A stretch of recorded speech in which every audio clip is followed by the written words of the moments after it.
to soften my heart and get closer to Allah. This, Muhammad, requires a lecture. It's a great question. And it is a question that rarely people ask about. Allah Azza wa Jal, and this is a hadith mentioned in Sahih al-Imam Muslim, where the Prophet said, alayhi salatu wasalam, Allah does not look at your bodies and your wealth. Rather, Allah looks at your hearts and your deeds, what you do.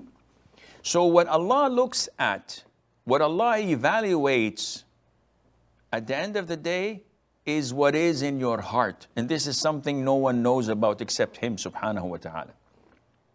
Which means that if I were to spend all of my life working out in the gym to build these huge biceps and triceps and have this symmetric body, but fail to take care of my heart, I'm in great loss and probably I'll end up in hell. But if I were to spend my entire life trying to cleanse my heart, trying to fill it up with what pleases Allah, kindness, trust, fear of Allah, hope in Allah Azza wa Jal, submissiveness to Allah, purity to all mankind, especially to our Muslim brothers and sisters. If I were to spend my entire life doing this, I would be in the path of Allah Azza wa Jal and heading straight to paradise. The issue is how to soften my heart, because there are so many things that are affecting it. So many people attacking, so many desires and whims, so many thoughts and whispers of shaitan. So how do I soften my heart? There are so many things to soften your heart. Among them, which is among the famous things, are things that we do to others. So whenever you do good to others, Allah Azza wa Jal softens your heart, providing that you're sincere and you're doing it for the sake of Allah. If you take care of the widows, if you take care of the homeless and the refugees, if you take care of an orphan, Allah would soften your heart. The Prophet said to one of his companions, sallallahu alaihi wasallam, and may Allah be pleased with the companion, do you want to attain what you desire and to get your heart softened? The companion said, yes. The Prophet told him, go to an orphan and pat and wipe over his head.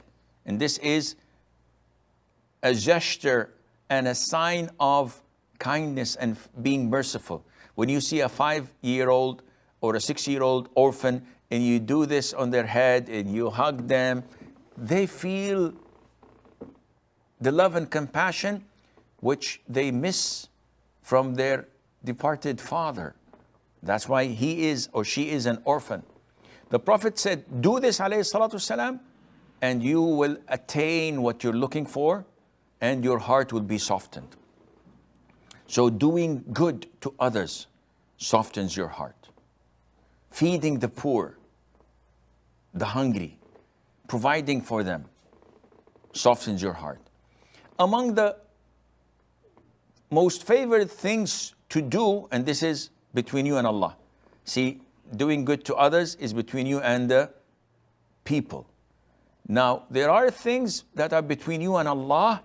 These would definitely soften your heart, such as doing Hajj and Umrah often. This cleanses you from sins and increases your provision. Wealth-wise, this is a source of income, as the Prophet said, alayhi salatu wasalam. So if you want income, you come for Umrah. Said, okay, Sheikh, it's too expensive. Don't worry about expenses. Allah would provide for you. Allah would give you, because it would increase your provision.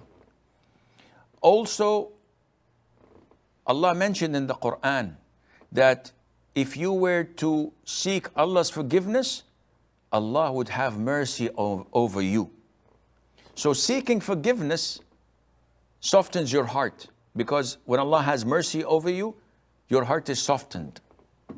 So the more you ask Allah for forgiveness during the day and night, the more softer your heart will become.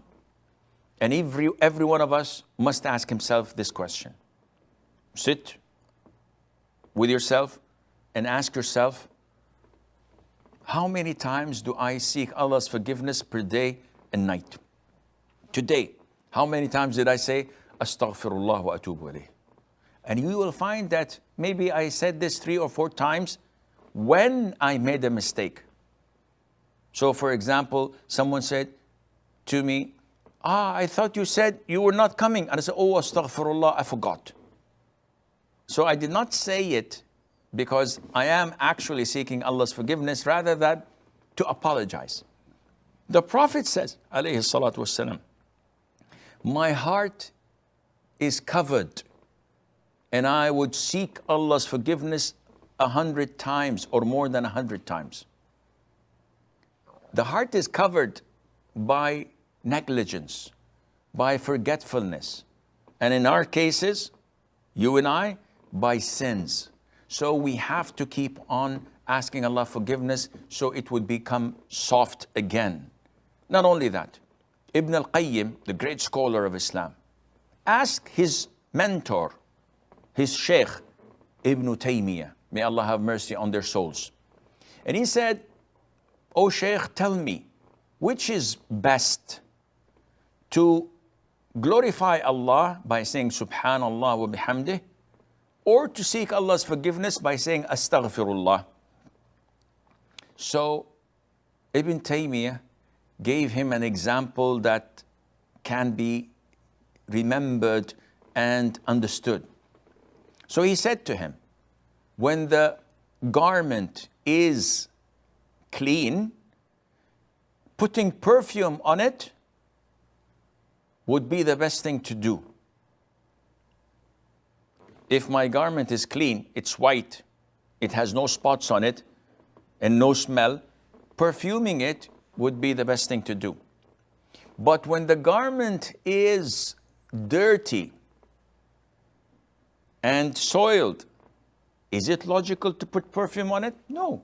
The best thing for it is hot water and soap, meaning to wash it.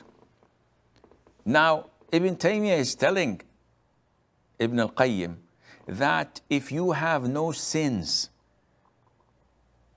and you're a righteous person, saying Subhanallah is the best for you. But if you are a sinful person like us, then seeking Allah's forgiveness to purify our books and to cleanse it, to cleanse our hearts, would be the best. So seeking Allah's forgiveness is among the best things to soften your heart.